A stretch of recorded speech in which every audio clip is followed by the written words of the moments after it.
Martineau, le préféré du règne animal. Bonjour, les petits lapins. Petit lapin, petit lapin. Ce soir à JE, TVA, 19h30, un reportage qui va vous toucher en tabarnouche parce que c'est sur le bordel de l'Agence de Revenu Canada. On a tous à faire avec cette agence-là. On a tous essayé de parler à quelqu'un au téléphone pour régler notre problème, aller sur le site. C'est incompréhensible, c'est le foutu bordel. Elisabeth Ménard est avec nous, journaliste pour JE, qui a fait ce reportage-là. C'est quoi le problème? Ben, je pense que les gens, comme tu dis, vont vraiment se reconnaître parce que on a rencontré des gens qui nous décrivent des situations qui me rappellent la maison qui rend fou dans le film Les 12 travaux d'Astérix. Hein? Quand il essaie d'aller chercher le fameux formulaire A38 qui semble impossible à aller chercher, ben, ça ressemble à ça. Imaginez, vous recevez des avis de cotisation, des états de compte contradictoires. Vous appelez à l'agence pour essayer de comprendre ce qui se passe et personne est capable de vous expliquer, de vous dire combien vous devez exactement et pourquoi.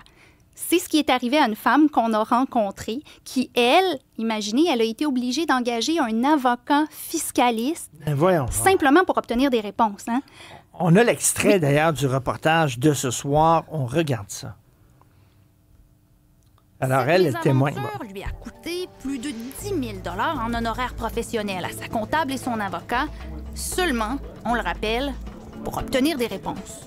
Sans ces deux personnes-là, je m'en serais jamais sorti. Fait qu'il a fallu que je m'endette de plus de 10 000 $ pour engager ces deux professionnels-là. Puis même eux ont connu beaucoup de difficultés dans le processus. Les 2 années d'errance de l'ARC l'ont sérieusement affecté psychologiquement.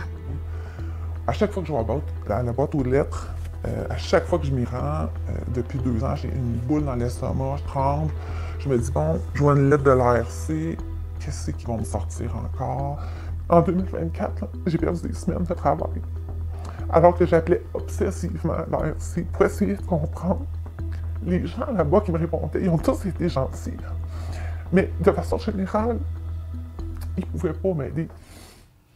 C'est parce que, tu sais, ils te demandent de l'argent, Revenu Canada, tu es stressé, là, mettons, vous nous devez 10 000 $, là, Christy, là, tu peux pas mettre ça de côté. Là. Ah, puis elle, c'était des montants importants. Là. Elle a reçu un avis de cotisation de 106 000 $ et après, un état de compte de 15 000 $. Elle se dit, bon, peut-être qu'ils se sont trompés, mais 15 000, ça fait plus de sens que 106 000. Donc, elle paye le 15 000 $. Elle les appelle. Elle leur dit, là, dites-moi que tout est beau. Est-ce que je vous dois encore de l'argent? Non, non, non, vous nous devez rien. Et next thing you know, elle reçoit un autre avis de cotisation. Donc, ça a été comme ça pendant 2 ans. Et ce qui est intéressant... 2 ans, ça a duré. 2 ans. Elle a engagé une comptable, une CPA, qui, elle non plus, n'arrivait pas à s'y retrouver parce que c'était des réponses qui étaient incohérentes. Et ce qui est intéressant, c'est que cette femme-là et sa comptable ont fini par faire appel à Michel Girard du Journal de Montréal, le chroniqueur, qui a écrit une chronique sur son cas en disant qu'elle était victime d'un traitement scandaleux. Et suite à la publication de l'article, ben là, le téléphone a sonné. Un agent a officiellement été c'est fou, hein? Quand c'est le dossier, journal, soudainement, ça bouge. Oui. Mais il y a plein de gens, il y a des milliers de Canadiens là, qui attendent. Là, ben, tout le monde ne peut pas. Déjà, les médias ne peuvent pas régler les dossiers de tout le monde. Et tout le monde ne peut pas non plus s'endetter de 10 000 $ comme elle l'a fait pour engager des professionnels, pour aller au bat pour elle, obtenir des réponses. Mais ça se peut-tu que toute la loi sur l'impôt et tout ça, là, c'est trop compliqué? Là? Ben, la loi canadienne sur l'impôt, c'est 1 100 000 mots. C'est l'équivalent des 7 tomes de Harry Potter réunis. Ben voyons donc. Donc, c'est long, c'est colossal, c'est complexe. Ça prend une maîtrise en fiscalité pour bien la comprendre. Donc, monsieur, madame, tout le monde, on peut juste être perdu là-dedans. Là. C'est sûr et certain.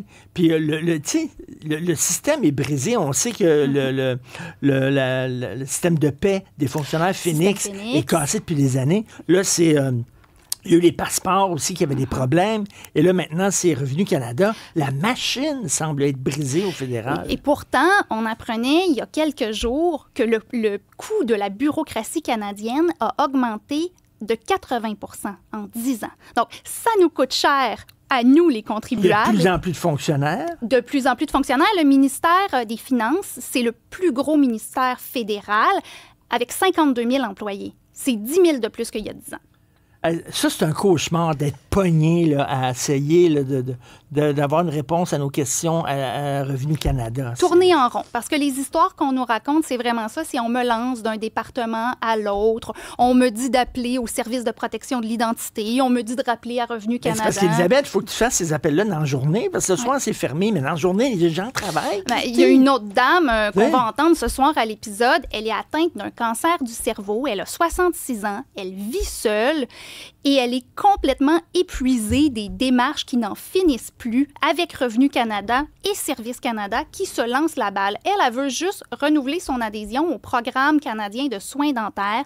Il semble y avoir une anomalie dans son dossier et ça fait des semaines, des mois que les deux ministères se lancent la balle et elle, pendant ce temps-là, elle ne peut pas aller chez le dentiste. C'est ce soir, TVA 19h30, tu vas être inondé de messages. On l'est déjà. Déjà? Oui. De gens là, qui disent « ça m'est arrivé, j'ai un problème moi aussi », puis tout ça. Exact. Et de la part de Revenu Canada, ils vous ont parlé, ils ont discuté avec vous?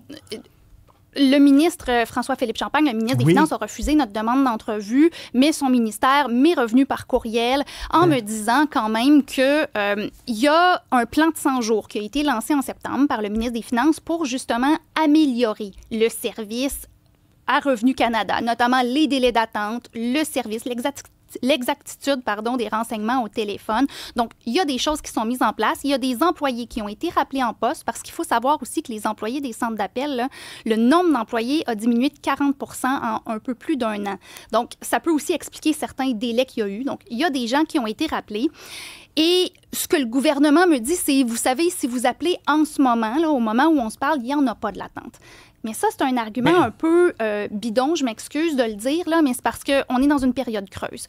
Si ça fonctionne, ce plan-là, c'est au printemps qu'on va le voir. Entre mars et juillet, c'est là la grosse période où les lignes sont très occupées. C'est là le crunch, là. Oui, exactement. Donc, nous, on sera là pour vérifier si ça fonctionne. Ben écoute, j'ai très hâte de voir ça. Merci beaucoup, Elisabeth Ménard. Merci. Salut.